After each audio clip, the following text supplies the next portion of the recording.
कारक प्रकरण के अंतर्गत हम षष्ठी विभक्ति को पढ़ रहे हैं। आज का हमारा सूत्र है षष्ठी शेषे। यह विधि सूत्र है बच्चों। पाणिनि की अष्टाध्यायी के दूसरे अध्याय के तीसरे पाद का 50वां सूत्र है। वृत्ति इस प्रकार से है, कारक प्रातिपदिकार्थ व्यतिरिक्त है, स्वे स्वामी भावादिहि संबंध है, शेषस्तत्र षष्ठी विभक्ति ही भवति। बच्चों, षष्ठी शेषे, षष्ठी होती है शेष में। यह शेष क्या है? शेष का अर्थ होता है उक्तादन्य है, शेष है, कहे हुए से बचा हुआ शेष कहलाता है। तो यहाँ कहे हुए से बचा हुआ क्या है बच्चों? पाणिनि की अष्टाध्यायी में प्रातिपदिकार्थ, कारक, कर्ता, कर्म, करण, संप्रदान, अपादान तथा अधिकरण, इन सभी के लिए सूत्रों का विधान दूसरे अध्याय के तीसरे पाद के 50वें सूत्र से पूर्व में किया जा चुका है। अतः इन सभी का विधान कर लिया गया है। अब इनसे जो शेष बच गए हैं उनमें षष्ठी विभक्ति का प्रयोग होगा। कौन बचा हुआ है? इन सभी से बचा हुआ कौन है? कर्ता, कर्म, करण, संप्रदान, अपादान तथा अधिकरण व प्रातिपदिकार्थ। इन सभी से शेष अब क्या है यह हम जानेंगे। तो इन सभी से जो शेष बचा हुआ है बच्चों, वह है संबंध। क्या है बच्चों? वह संबंध। यह संबंध क्या है, किस किस में होता है? जिनमें भी यह संबंध होगा उनमें जो प्रतियोगी होगा, जिसका संबंध बताया जा रहा है, उसमें षष्ठी विभक्ति का प्रयोग होगा। कारक प्रातिपदिकार्थ से अतिरिक्त स्वे स्वामी भाव आदि संबंध को शेष कहते हैं। अतः यहाँ पर षष्ठी विभक्ति का प्रयोग होगा। बच्चों ध्यान रखिएगा, संस्कृत में 6 कारक कहे गए हैं।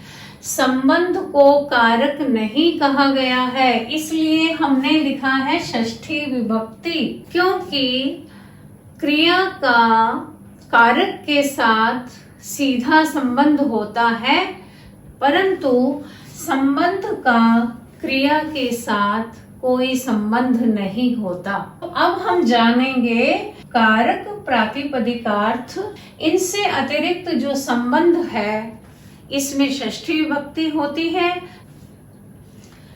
स्वे स्वामी भाव, स्वे स्वामी, ये 2 पद है बच्चों। वह राजा का पुरुष है। यहाँ बच्चों वह पुरुष है, इन्हें हमने अलग कर लिया। राजा का यह संबंध है। कौन सा संबंध है यहाँ पर? स्वामी, तथा जो वह है यहाँ पर स्वे है। वह राजा का स्वे है। स्वे का अर्थ है संपत्ति या नौकर चाकर आदि। वह कर्ता है, पुरुष कर्ता के साथ है, अतः यहाँ पर भी कर्ता अर्थात प्रथमा विभक्ति होगी और है क्रिया है। क्या बनेगा बच्चों? सह नृपस्य। संस्कृत बहुत सरल है बच्चों और बहुत विशाल शब्द कोश वाली है। यहाँ पर राजन शब्द का प्रयोग करते हुए आप राज्ञः भी कर सकते हैं। सह नृपस्य पुरुषः वर्तते, पुरुषो अस्ति, इस प्रकार भी लिख सकते हैं। तो यहाँ पर कौन सा संबंध है? स्व स्वामी भाव संबंध। अब आदि पद से हम अन्य संबंधों को भी समझते हैं। अंग अंगी भाव संबंध है, अंग अंगी भाव संबंध है। वृक्ष की शाखाएं हैं,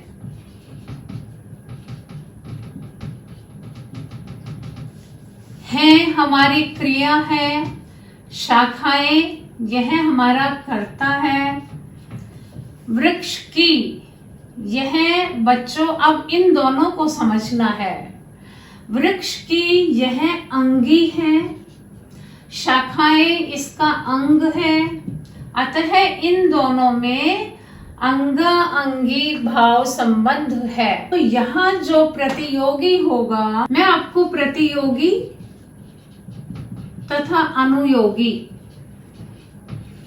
ये दो पद संबंध में प्रयुक्त हो रहे हैं, षष्ठी विभक्ति में प्रयुक्त हो रहे हैं, इनको समझा देती हूँ। जिसका संबंध बताया जा रहा है वह कहलाता है प्रतियोगी, तथा जिससे संबंध बतलाया जा रहा है वह होता है अनुयोगी। तो जो हमारा प्रतियोगी है उसमें षष्ठी विभक्ति का प्रयोग होता है। ठीक है, कौन सी विभक्ति का प्रयोग होगा? प्रतियोगी में जिसका संबंध बताया जा रहा है वह प्रतियोगी होता है, तथा उसमें षष्ठी विभक्ति का प्रयोग होता है। वृक्ष की शाखाएं हैं, तो वृक्ष का संबंध किससे है? यहाँ पर शाखाओं से है। ठीक है, अतः यहाँ पर वृक्ष की, इसमें षष्ठी विभक्ति का प्रयोग हुआ, ये बना हमारा वृक्षस्य। बच्चों संस्कृत बहुत सरल है। राम की षष्ठी क्या होती है? रामस्य। वृक्ष की क्या होगी? वृक्षस्य। शाखः, लता के समान, शाखः लता लते लतः। तो यहाँ पर वृक्षस्य शाखः वर्तन्ते। वर्तन्ते क्यों आया? क्योंकि शाखा यह बहुवचन है। यह कौन सा संबंध है? अंग अंगी भाव संबंध। अब आता है जन्य जनक भाव संबंध। जन्य जनक भाव संबंध ये कैसा होता है? पिता का पुत्र आज्ञाकारी है।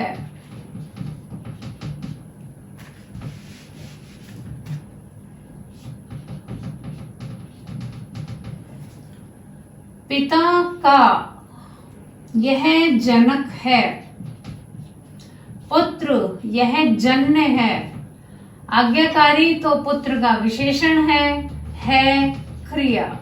तो यहाँ पितृ शब्द, पितृ की षष्ठी विभक्ति पितुः,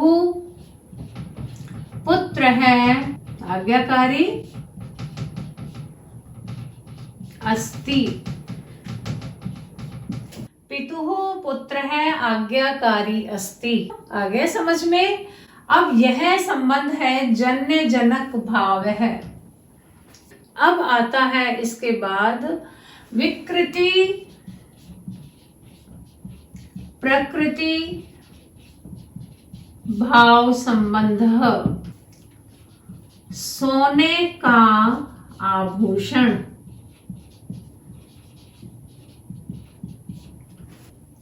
स्वर्णस्य आभूषणम। यहाँ पर जो आभूषण है वह सोने का विकार है। तो सोने का ये क्या है? प्रकृति। आभूषण क्या है? विकृति। या फिर हम इस प्रकार भी कह सकते हैं सोने का यह प्रतियोगी है तथा आभूषण यह अनुयोगी है। प्रतियोगी जिसका संबंध बताया जा रहा है, अनुयोगी जिससे बताया जा रहा है। क्या समझ में आया बच्चों? शेष में षष्ठी विभक्ति का प्रयोग होता है। कहे हुए का उक्त का क्या अर्थ है? यहाँ पर उक्त का अर्थ है कर्ता, कर्म, करण, संप्रदान, अपादान तथा सप्तमी एवं प्रातिपदिका। अब इन सब से शेष तो एक ही चीज रह गई है तथा वह है संबंध। स्व स्वामी भाव, जन्य जनक भाव, अंगा अंगी भाव तथा प्रकृति विकृति, इन सभी के उदाहरण हमने किए हैं। स्वस्वामी भाव राज्ञ है, पुरुष है, पितुः पुत्र है, या गुरुः शिष्यः। अंगांगी भाव शरीरस्य अंगानि, हो गया। प्रकृति विकृति दुग्धस्य नवनीतम। संबंध के अर्थ में षष्ठी विभक्ति का प्रयोग होता है। संबंध सदैव द्विष्ठ होता है। द्विष्ठ का अर्थ है दो में। कितने में होता है संबंध? सदैव दो में, एक में नहीं होता है। जैसे मैं कहती हूं मेरा भाई, मेरा भाई, यहाँ पर मेरा तथा भाई ये दोनों दो है, अतः यहाँ पर संबंध है। तो यहाँ जो मेरा है यह प्रतियोगी है, भाई है यह अनुयोगी है। प्रतियोगी में षष्ठी विभक्ति, भाई में प्रथमा विभक्ति। बच्चों एक और आता है जहाँ षष्ठी विभक्ति का प्रयोग होता है। कर्मादि नाम अपि संबंध मात्र विवक्षायाम षष्ठी। कर्म आदि के होने पर जब संबंध की विवक्षा मात्र हो, संबंध मात्र की विवक्षा हो, तो वहां भी षष्ठी विभक्ति का प्रयोग होता है। षष्ठी विभक्ति का प्रयोग कर्म आदि कारकों में होता है। कर्म आदि कारक में कैसे होता है हम उदाहरण से करते हैं। जैसे बच्चों सताम गतम, गतम इसलिए है क्योंकि यहाँ पर भाव है। सज्जनों का गमन, यहाँ गमन मात्र कहने की विवक्षा है, अतः यहाँ पर सत अर्थात सज्जनों में षष्ठी विभक्ति का प्रयोग हुआ तथा सताम बना। परंतु बच्चों जब वक्ता को संबंध की विवक्षा न होकर कर्तृत्व रूप में कहने की इच्छा है, तो ऐसी स्थिति में वहां पर स्वतंत्र है कर्ता, इस प्रकार से कहकर कर्तृकर्णयोः तृतीया, अनविहित कर्ता में तृतीया विभक्ति का प्रयोग करके हमारा वाक्य बनेगा सद्भि गतम। ठीक है, यह षष्ठी की विवक्षा नहीं है, संबंध की विवक्षा नहीं है, यहाँ पर संबंध की विवक्षा है, अतः षष्ठी विभक्ति का प्रयोग हुआ। जैसे बच्चों मातुः स्मरणम, यहाँ मां का स्मरण, यहाँ पर संबंध की विवक्षा की जा रही है। वक्ता संबंध की विवक्षा कर रहा है, अतः यहाँ पर मातृ में षष्ठी विभक्ति का प्रयोग हुआ, मातुः स्मरणम। यदि बच्चों यहाँ कर्म की विवक्षा में कहना चाह रहा है, कहने की इच्छा कर रहा है, तो ऐसी स्थिति में कर्तुरेव से तमम कर्म, इससे मातृ की कर्म संज्ञा होकर वहां पर कर्मणि द्वितीया, इस सूत्र से द्वितीय विभक्ति का प्रयोग होगा तथा हमारा वाक्य बनेगा मातरम स्मरति। ठीक है, माता को याद करता है। जब कर्ता कर्म आदि की विवक्षा नहीं रखना चाहता है, वहां वह संबंध मात्र की विवक्षा की इच्छा कर रहा है, तो वहां कर्म आदि में भी षष्ठी विभक्ति का प्रयोग होता है। तो इस प्रकार से आज हमने षष्ठी शेषे इस सूत्र को जाना है। नेक्स्ट ट्यूटोरियल में बच्चों हम इससे आगे के सूत्र पढ़ेंगे। Thank you.